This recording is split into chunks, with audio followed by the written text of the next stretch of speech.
Okay, I'd like to introduce you to Donna Attic. She is NAVAIR SBIR Program Manager, and she is going to MC the NAVAIR portion. Thank you. As Susan said, my name is Donna Attic, and I'm for NAVAIR. I'm our overall SBIR program manager. And first, I wanted to thank SBAIN, and I also wanted to thank NAVC for inviting us to participate. This is our first time doing this, so we're excited to be here. So thank you for the invitation. Today, I wanted to start off, before we deep dive into the topics, just to give you a little bit of background about who is NAVAIR, what are we, what are our products, what do they look like, and then our SBIR process, some specifics there. And then we'll go into the topics, and I have my colleagues that are here who will go into those. And just for a little bit of fun, I was doing a little mental math and realized that we probably have over 120 years, probably more than that, of NAVAIR, they're pointing to one of the colleagues, but we have 120 years worth of service to NAVAIR and to the Navy on the folks that I brought here. So a wealth of knowledge, and I really encourage you to ask them hard questions, because that's why we're here. Okay, so next slide. So NAVAIR. We are the single SysCom for Navy and Marine Corps aviation, so that's the air aviation. And just as you see in the logo, we have the blue that signifies the Navy, and we also have the red portion that signifies the Marine Corps. Often folks don't always realize that, but it is both Navy and Marine Corps are our aviation products. We're very proud of that. And what it is we're doing, we're aligning our resources to better support today's readiness, to reduce cost, to increase speed of products to the fleet, being ready to fight today, and having the capabilities and the capacity to win in the future. And I think that you're going to hear a couple key words that you'll hear throughout these, which is around readiness, being ready to fight, and cost, reducing cost is very important, and speed. And what makes that so interesting, and is something that we all live every day, is that we really do believe that small businesses and SBIR firms have the ability to actually deliver on on what we're looking at here. We believe you guys can help us be more ready. You can help us reduce the cost of our products, and you can do this fast and bring innovation with that. So those are important elements. Alignment is very important to us, and again, I just want to focus in on some of the key words that have come from the Marine Corps and from the Navy, talking about improving our readiness today, while we ensure and remain that we're relevant for our conflicts. And then from the CNO, that we've got to move faster, we've got to learn faster, we have to adopt technology faster, and we have to allow for quick technology refreshes and improving performance. And again, I think that's where you guys fit in. You really have the ability to be part of the enablers for us to deliver that. So thank you. Additionally, what you'll hear very often is we'll say that we're part of the Naval Aviation Enterprise. And so that is, NAVAIR is one component of that. It's led by CNAF, the Commander for Naval Air Forces, the Marine Corps Deputy Commandant for Aviation, and the Commander for NAVAIR. And so it really includes all of those naval aviation communities, even if they're not all part of the same exact organization. And working together to facilitate collaboration, information sharing, and process improvements, understanding our costs, what our readiness degraders and drivers and resources are. So again, how do we align our resources so that we can deliver for naval aviation?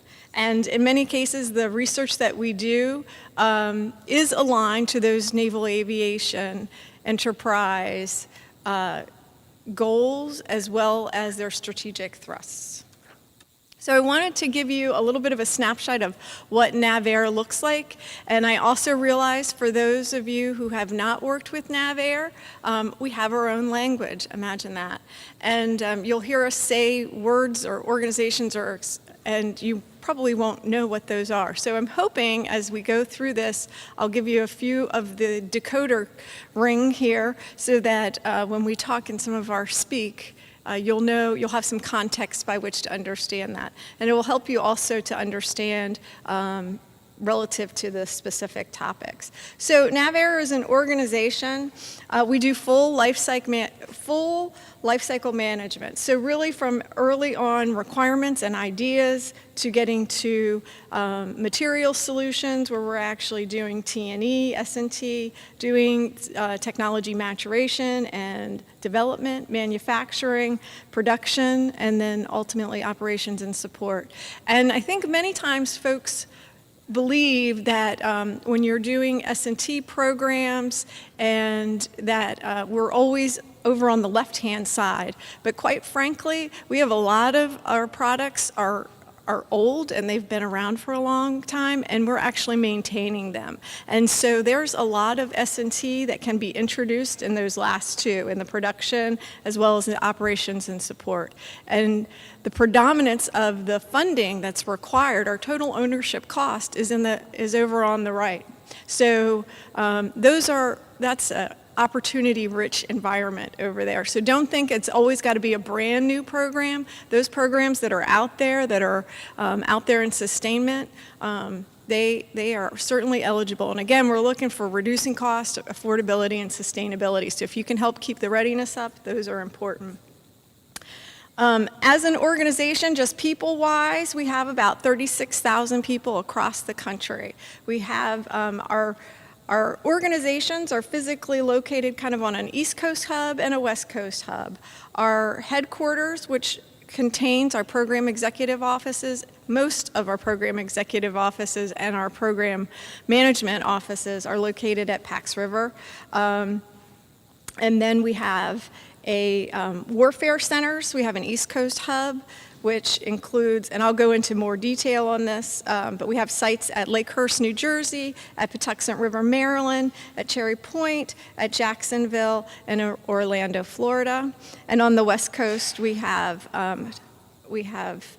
sites at China Lake, Point Mugu, and at North Island, which is outside of San Diego.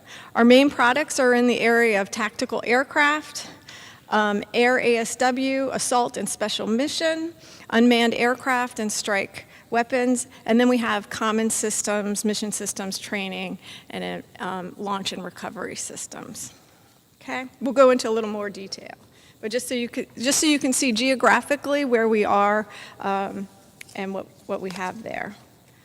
Okay, this goes a little more into our warfare centers. Our East Coast hub, we do research and engineering, test and evaluation on a variety of different types of systems. I'll go into that a little more. Our weapons division is focused in on weapons systems, research, development, test, integration. And then we have our fleet readiness centers, which focus in on maintenance, repair, and overhaul. They also do eye-level maintenance, and they do in-service engineering, and they do repairs. Organization. So we have our commander, and then we have our program executive offices, which are over on the left, and then we have our competencies, which are our functional disciplines that support that. I'll go into a little bit more on those, but you'll often hear folks say, I work for 4O. Well, you can look on there and you can see that 4O is our research and engineering. More than likely, when you're interfacing with folks who are TPOCs, the technical point of contact, they're going to be coming from 4O, from 5O, which is our test and evaluation. Occasionally, you'll have some from 6O, or they'll actually be from a program management office. But predominantly, the technical TPOCs are from 4O and 5O, but not always. Okay, so the Naval Air Warfare Center Aircraft Division, located at Pax River, its principal focus, again, is research and development. We have labs there. All the facilities have labs. It has ranges, open air ranges, as well as ground tests, and they evaluate Navy systems, do in-service support, aircraft modeling and simulation and analysis, airborne surveillance systems, anti-submarine warfare systems and sensors, electronic warfare, active and passive signature warfare analysis, and integrated warfare capability. So that's the major activities that are happening at Patuxent River. At NAVAIR Lakehurst is research and development. We have facilities to test and evaluate the Navy launch and recovery systems, I think the only ones in the world. And in-service support is there, and ship interface and support systems.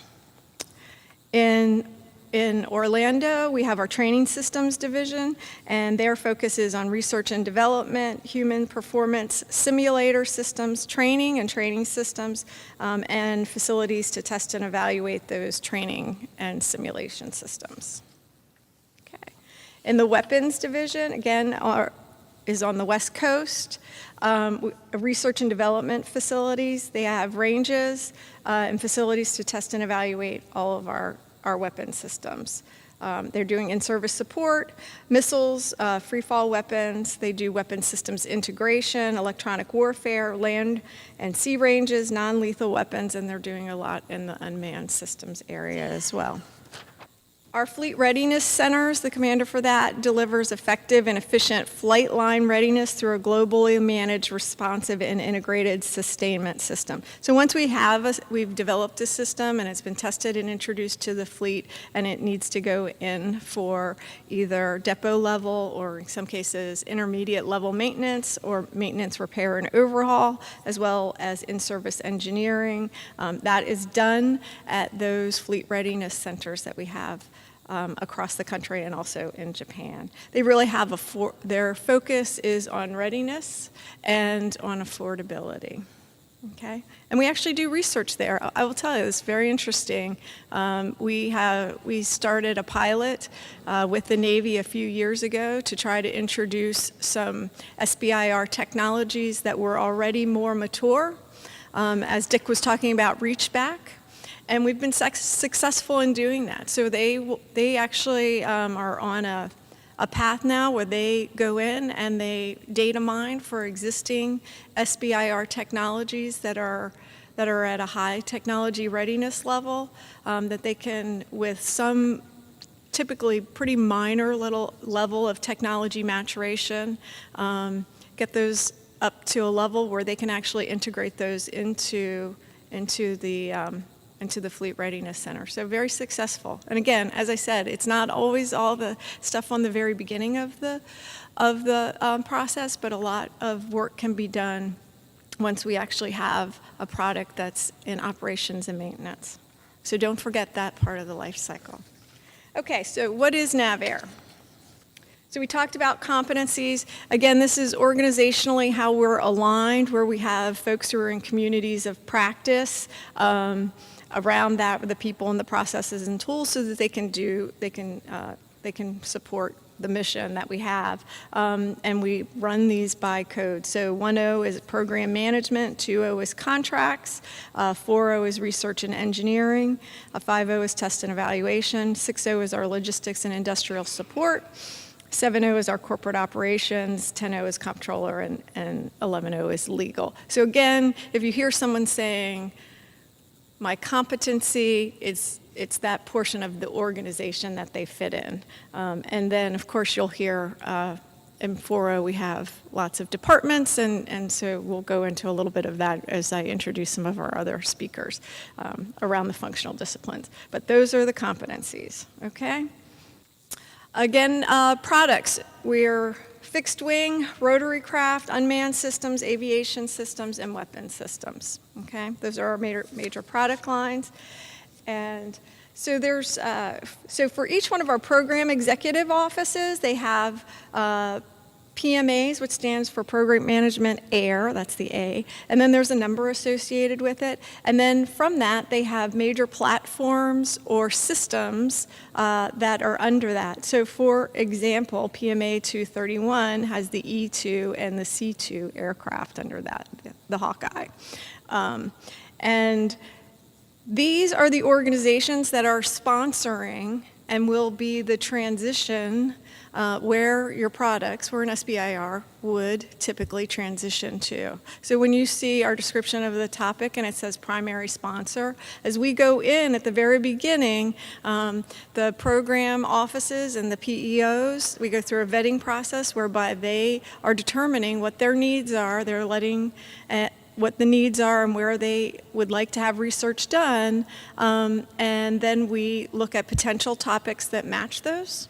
But up front, before we put forth a topic, it has to have a place to land. It has to have a transition path. So these are PEOTs. This is for tactical programs. PEOA, this is for our ASW assault and special mission, mostly rotorcraft and our ASW. For example, the P3 and the P8 are part of PMA 290 with maritime patrol and reconnaissance. So you'll see topics that will reference these. Our next one is PEO UNW. That's for unmanned systems and weapons, and my colleague will be going through this in some detail as he goes through. And then lastly, we have common systems under Air 1.0 programs, and these are, again, common systems that are needed by almost all the platforms. And they range from air combat electronics to training systems to navigation systems and support equipment, for example. All right, so that's who we are and what we do. And so in fiscal year 15, I wanted to just so you kind of see a little bit of the volume of what is done. So 140 new aircraft were delivered, almost 2,600 missiles and bombs, 357 unmanned systems, 4 UAV ground systems, 33 training systems, 550 aircraft repairs, 1,900 engine repairs, 5,600 component repairs, and 2,400 support equipment repairs. So a lot of work is going on. And if you see all those numbers with repairs, so again, we've got systems that are new ones being delivered, and we have ones that we're keeping up and running and repairing them. So you want to know a little more about NAVAIR? Here's some websites that you can go out to find out about NAVAIR, who we are, what we are. So I encourage you. Actually, out on the last one is the nae.navy.mil, and they actually publish Naval Aviation Vision, so you can go out there and see from the Naval Aviation Enterprise where the vision is and where we're going. So those are good resources for you. Okay, so let's get just a little bit into the NAVAIR SBIR process. We have a standard process that we use across the Navy. We have a little bit of tailoring between how NAVAIR does things versus NAVSEA, but predominantly it's the same. Just to give you a little bit about us, we do about 50 to 60 research topics a year that are published in the DoD BAA, and again, each one of our topics is endorsed by a program management office or they interest. And in many cases, we do the vetting process that we have, because all of the PEOs come together to do that, they do a lot of sharing. So in many cases, we'll have more than one PEO who's endorsing it, more than one PMA who's endorsing it, and we may have others that are following that technology. And so what we've seen from that is even if something changes in a program, the goodness of that is, even if something changes in a program, that means other people are still watching it, and they may want to pick that up and further develop that. And that happens about 40% of the time. So we want to keep it going, so as it has there. So it always has a home that it should be going to. Again, we're looking for these products to transition to one of our major systems, and or it could go into one of the labs that supports our major systems. I wanted to say that I'm really happy today that the primes are here, and there was discussion about the primes, because as I believe Dick said it, in many cases, the government's we won't be purchasing this technology. It's actually the primes who would be you would have to work with to transition with them, and that depending on the arrangement is they'll ultimately be who you would be working with. So I think, you know, one of the first things you can do is to establish a relationship with a potential prime very early on from the phase 1 forward. So, okay, this is our award structure. So just so you know, phase 1 is a year-long activity between a base and a phase option, and then we go into a phase 2, which is about 2 years. We have something that we call the 2.5, and for those technologies that have the highest amount of probability for transition and a program office that has said, yes, I want them, we'll do a subsequent phase 2. And ultimately, we're looking to get to phase 3, which is where you're continuing to either mature the technology, test it. It can be low rate or full rate production, anything associated with that. Just to give you a little bit for NAVAIR, we run in terms of a budget of somewhere between $100 and $120 million annually for what you would see in phase 1 and phase 2. Phase 3 is non-SBIR funding, so that's someone else's money. That's those program offices. And we run between about $250 to $300 million of phase 3 funding per year. Okay? So we like to think we have a pretty good ROI and that the process is working. We can always make improvements, and we're looking for that. But we do believe that having good companies and that the research is tied to somebody who has a need and staying with it, communicating, building relationships, that this has a place to go.